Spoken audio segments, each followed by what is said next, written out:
Move this out of the way. All right, so when do we ever use this stuff in life? Well, no, not never. Okay. This growth and decay that we're doing, there's actually a formula that, again, businesses, science, things like that use quite a bit. And they're written down here into this bottom area. The main difference, what do you notice the one difference is between the two formulas? Okay, one's plus, one's minus. Kind of makes sense.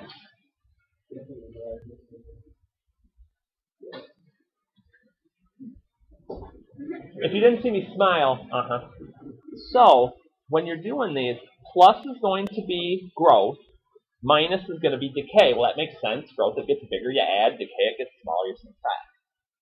So, the thing that people tend to get in trouble on, though, with this, A is how much you start with. Okay, that's no big deal.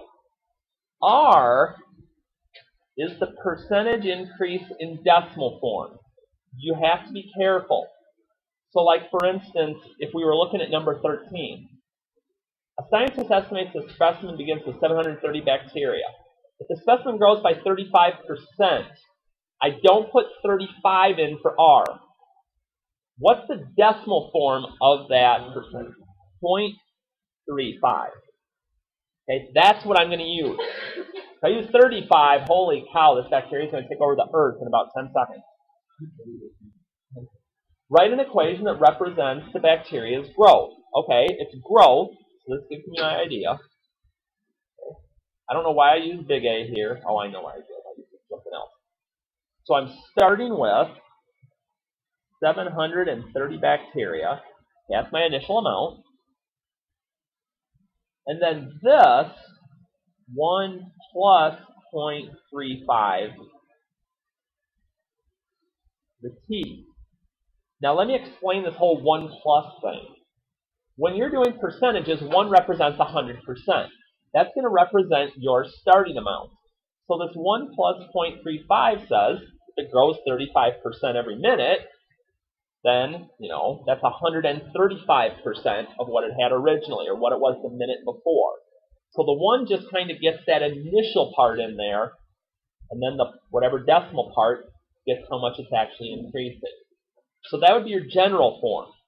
How many minutes will pass before the bacteria reaches a population of 9,000? Now, I could just keep plugging numbers in for T until I got something close, but who wants to do all that guessing check? So what we're going to do instead is we're going to let the calculator help us out here a bit. So here's how this works. At least this is how I would do it.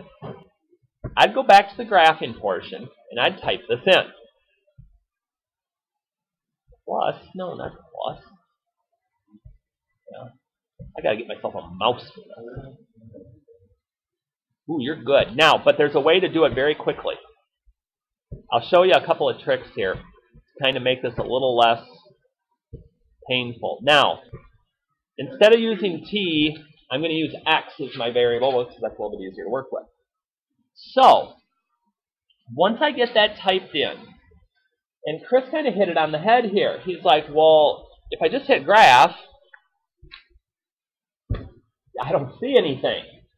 The reason is these numbers get kind of large in a hurry, and they're going to be outside of that screen. But do I really need to see the graph of it? If I go to the table, you notice how big the Y values are getting right away. These bacteria are increasing pretty quickly. All I'm going to do is kind of start scrolling my way down until I say, okay, let's see. It looks like at 8 minutes, there's about 8,000 bacteria, and at 9 minutes, there's a little over 10,000. Again, we're just looking how many minutes will pass. It's not going to be an exact science here. It doesn't have to be. So here, if you wanted to put anything like between 8 and 9, okay, if you wanted to try and get real cute, it would be like 8.5 minutes. Okay, that's fine. But again, we're just kind of trying to get an idea right now of how this works. Again, keep it as simple as you can. There'll get to be a point in a couple of sections where we could nail this down to an exact number. but we're not quite there yet. How we kind of learn and grow with things. So for now, that's fine. You're like, that's all I got to do? That's all I got to do? Oh, I didn't even have it where you could see it. 0.8. This is more of like a reality check life application. People are usually shocked when they see this next one. It's like, really? I'm like, oh yeah. You buy a car for $36,000. The value of the car decreases by 14% each year. That's pretty accurate, actually. So, write an exponential decay model for the value of the car. Okay. Move this over a little. Y equals, hey, what's my initial amount? $36,000. That's how much I paid for the car when I started. Oh, ow. Now, the value of the car decreases by 14% each year. So is this going to be 1 plus or 1 minus? Minus. And again, make sure it's the decimal form. You subtract by 14, you're going to be in debt in like less than a year. The car is going to turn into a lemon on you. So the T. Okay, that's my general model. My general model is always going to have a variable term for the exponent. Once I get there, estimate the value after 3 years. Okay, a couple of ways I could do this. All right, I could either take this and just literally plug it into the calculator with a 3 replacing the T, and just punch it in and get an answer. Okay, that would work. Or, if I wanted to, I could decide, well, I'm just going to go back here again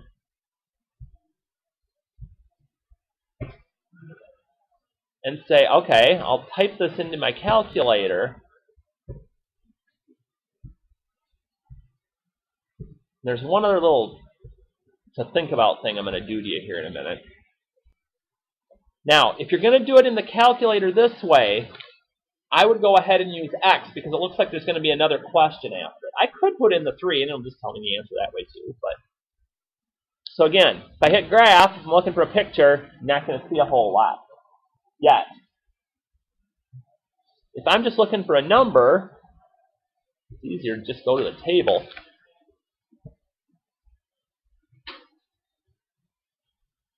So I go to year 3 and say, okay, look, 22,898. Now here's the thing. By using it in the table, like I did here, and plugging it in and looking at the graph, that's actually slightly different than the exact answer. Yeah, I was going to say, if I actually would have plugged this into the calculator part, I'd get 22,898 and 2 cents. So, I mean, it's not like it's a monstrously large difference, but, you know, it's a difference nonetheless. But here's the part that gets a little more interesting. So graph the model on your calculator. Estimating the car will have a value of $15,000. Okay. Well, let's see. When does it look like my car is going to be down about $15,000? Yep.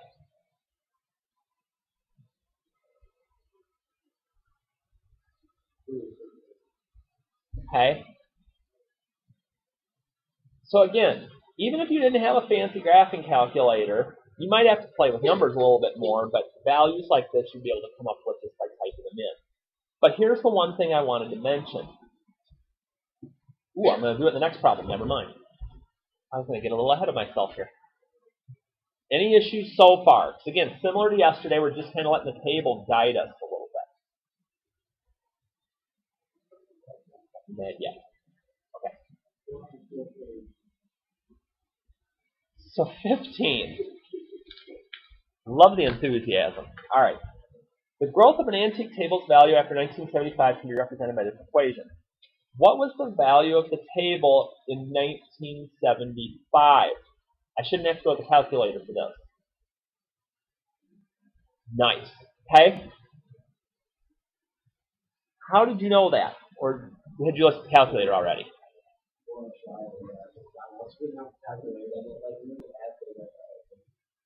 What's that? What is it? Right, because if it starts at 1975 and the year's 1975, what's my time value going to be? 0. So if I actually were to plug this into a calculator, yeah, because 1.03 to the 0 power is just 1. So it would be 325 times 1.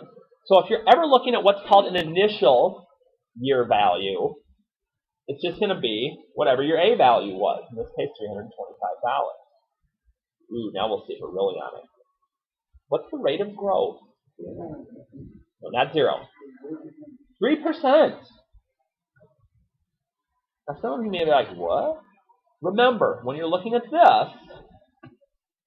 this is 1 plus my rate. So if this was 1.03, in reality, that's 1 plus 0.03. That 0.03 as a percentage is back to 3%. So you have to have an idea. Now, if it was decay, you may get a number less than 1. So let's just say, for example, let's get the random extra example in here. Let's say you had something that was like, I don't know, 150, then it was like 0.82t. For this one, what would be the rate of decay? 18. Because if you look at it, remember, if it was rate of decay, it would be 1 minus r. So I got to figure out 1 minus what gets me to 0.82. Well, 1 minus 0.82 would be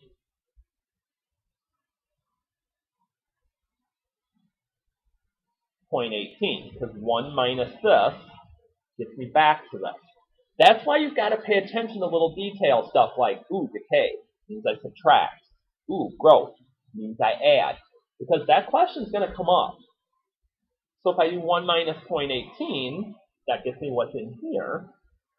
And that 0.18 would be an 18% rate of decay.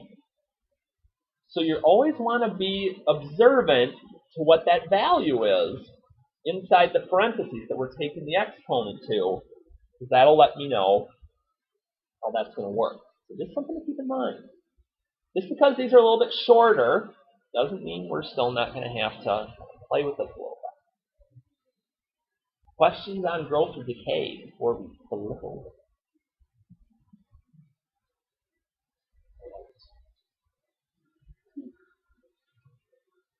So flip over, and we go, all right, what do we got working here?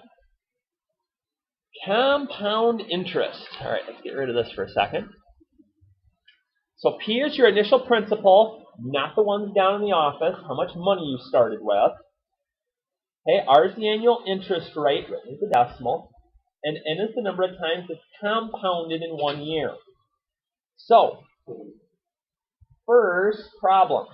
I deposited $1,000 in an account that pays 8% annual interest. That'd be awesome. I'd be in. Find the balance after 1 year if the interest was compounded with the given frequency. Okay, so, starting with 1,000. 1 plus, my rate's 8%. What does that look like as a decimal? 0.08. And compounded annually, how often does annually occur? Once a year.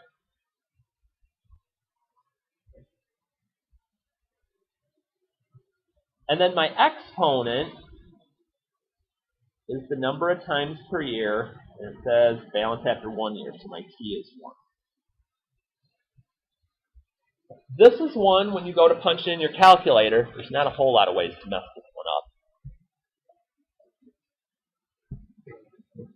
This one, I'm not worried about graphing it. Just going to go ahead and maybe sometime get this to quit. What? Get out of there. There we go. No, not 4. Definitely showing up tomorrow with a mouse. This is starting to drive me crazy.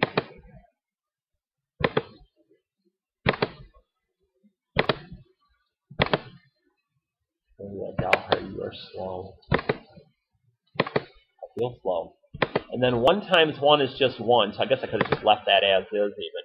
I would go ahead and just multiply my two numbers here together right away, and just make the exponent that way to make it a little bit easier.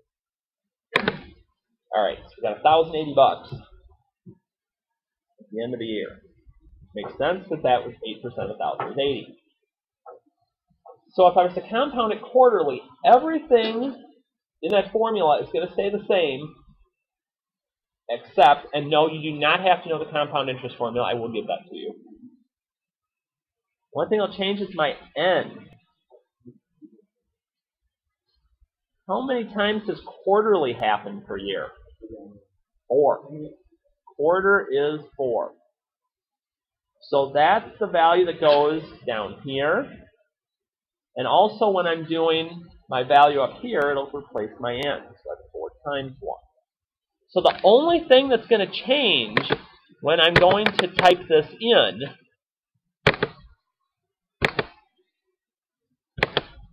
the rate's still the same,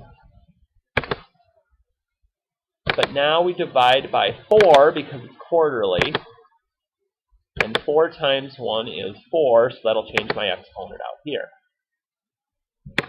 Oh, big bucks, people, we made an extra $2.43. Almost afford an extra cup of coffee.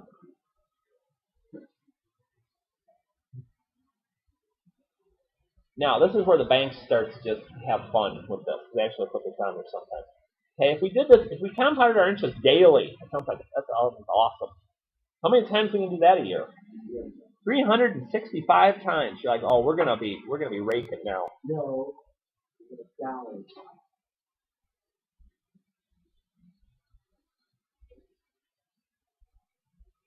Like we are gonna be raking it up. And then you get that typed in. You're doing all the math. You're like, really? So like daily? I didn't even make an extra buck out of this? That's true. I mean, you'll hear words like it's compounded continuously and daily, and it's just non-stop. Your money's going up.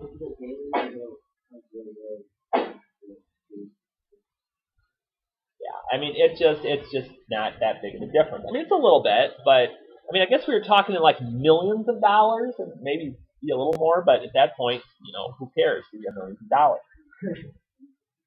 So now, how many years is it going to take for an account to double its value if it collects 4.5% interest compounded monthly?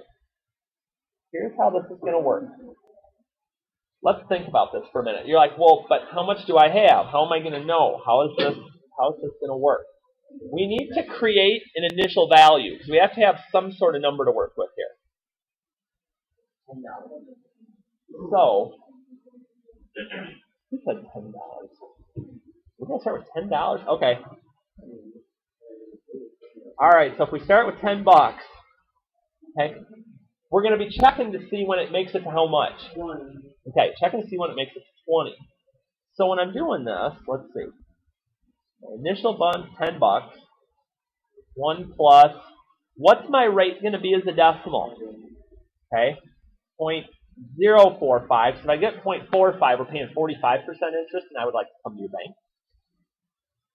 Okay, compounded monthly, how often? 12 times. Now, I don't know what t is. That's what I'm trying to find out.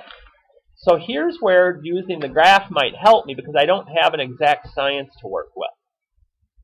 And you could use this with any starting initial amount because I'd actually started with 1,000, but we'll go with the 10 here. There's a couple ways to go after this, but I think we're going to find out here the graph's going to be the easiest way to go about it.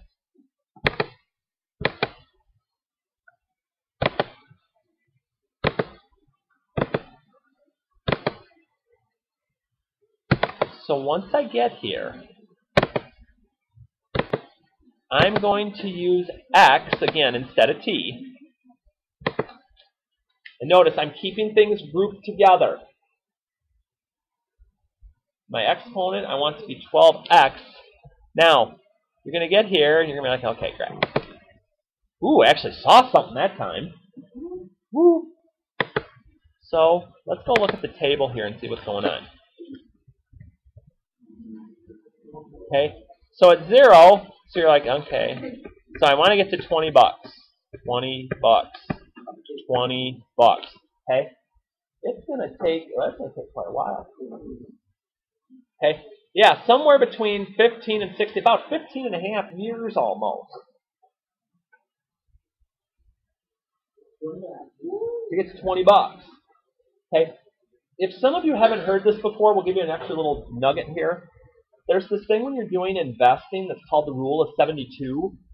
And basically what it is if you know the percent that you're going to earn, and you divide that into 72, that'll approximately tell you how long it takes for your money to double. So like now, if you took 72 and divided it by 4.5, and you have that, what do you get? Huh? I think it's 16. But you can do that on anything. So sometime if you see something that say, hey, you know, this is going to pay 4%, basically you know it's going to take 18 years for your money to double. So the higher a percentage you can get, the quicker it's going to double, and then double, and then double again, and you have this kind of fun. The power of compound interest. What's that?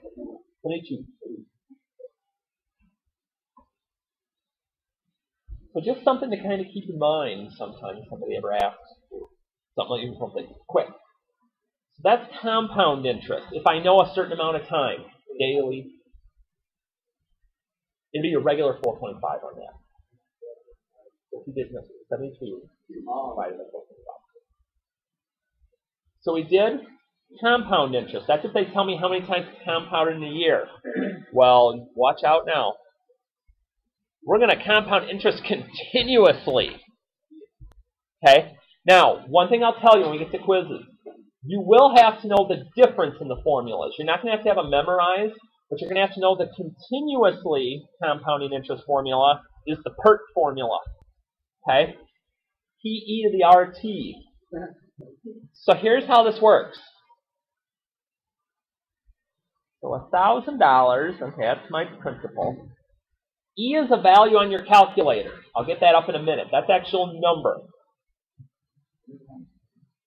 And then my rate times my time. So here, E, the value E itself is about 2.8. Not something you need to know off the top of your head, but just one of those interesting tidbits again. So, if I go to type this in, you haven't dealt with E before. Okay, to get to E, you're going to do second, and you're going to do whoops, wrong button. Sorry about that. I got a little too far ahead of myself. Yeah, it's second ln is what you want. Hit a little above. There we go.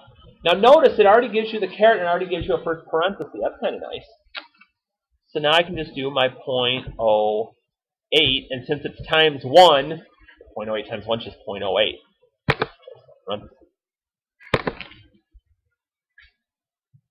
I'm going to have $1,083.29. Notice, because that's the same interest rate we were getting in 16, so between daily and continuously, now I've made an extra penny. So don't let people mess with you on this stuff and be like, ooh, it's just going to be, yeah, no, it's not really.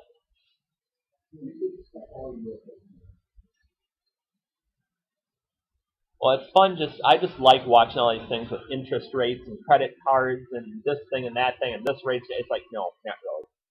You see those commercials for, you know, get your check cash right now, blah, blah, blah. Have any of you ever seen someone who's talked about one of those places where it's get money fast, we'll give you a forward on your check right now? What interest rate they charge you? Yeah, at least. Most of them charge you at least 40%. Sometimes I've seen them charge over 100%. So like you get your check for $800 in advance now and then later you owe them $1,000. It's like, why would you do that? But people do. That's how they stay in business. So, my rate, now this time my years finally changed for once. About time.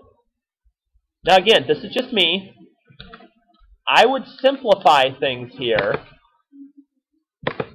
Once I get my E in, 0.07 times 3, well, 7 times 3 is 21. I would just do this. Now, could you just put 0.07 times 3 in close parentheses? Sure. Do it again. Less button presses, less chances to make boo-boos. 86. 94. And I can do this the same way on this next question. I can do this the same way that I just did the last one when we got into this dilemma. How long will it take for it to triple? Ooh, triple. That's not going to work as well for us like the rule of 72 would. So, the clear button works. There we go. 10. So, how long will it take? We're going to use 10 again. Okay. So again, if we're going to punch this in, again, fill in your favorite value for your account balance. E to the RT. Now again, that T will actually become X when we go to punch it in. And no, it wouldn't matter on the doubling whether I was doing $10, $100, $1 million. It's still going to take just as long as double or triple.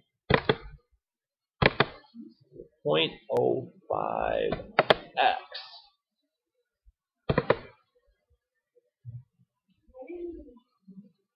Because Ben just said 10.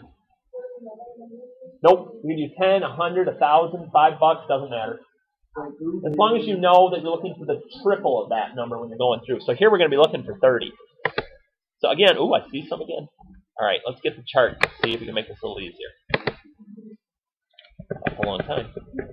All right, we're trying to get to 30. Oh, we made it to 30. So about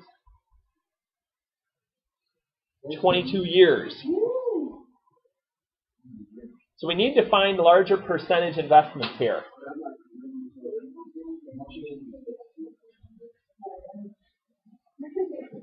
You're usually not going to find a large rate that's going to be fixed. You have to pay for safety. She's like, oh, are we doing? Oh, wait, there's only one more. Okay, last app. Since 1972, the U.S. Fish and Wildlife Service has kept a list of endangered species in the United States. So we can use science. For the years 1972 to 1998, the number S of species on the list can be modeled by this.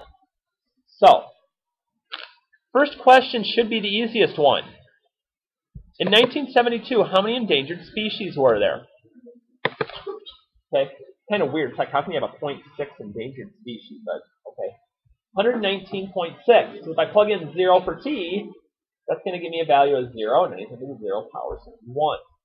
So 119.6. Graph the model on your calculator. Okay, we'll do that. Let's see here. 119.6 E. Be real careful on your decimal as you're putting it in. Make sure you don't get an extra 0 in there. 17x. Boom.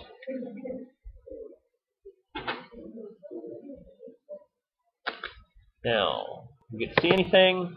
Not really. Find the number of endangered species. Reach 1,000. Yep, between 23 and 24.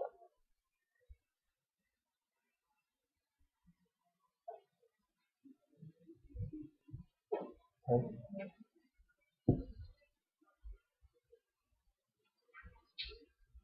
Now, the only other thing that I will mention, because, again, the problems you're going to be doing today are just like these.